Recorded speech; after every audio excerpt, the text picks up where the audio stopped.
నాకు తెలిసిన కాడ నుంచి ఈ ఆకులు ఇట్లా కట్ చేస్తున్నా.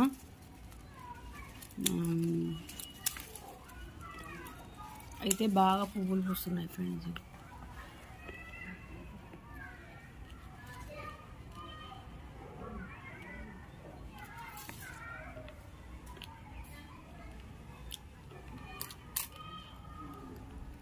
పూస్తున్నాయి కదా.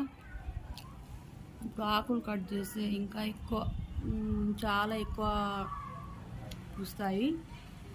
చూడండి, మొన్న ఇంతకుముందు కట్ చేశాను, బాగా పూసాయి. మళ్ళీ ఆకులు అయినాయి వర్షంతో, అందుకే మళ్ళీ నేనైతే ఇగో ఇలా కట్ చేశాను ఫ్రెండ్.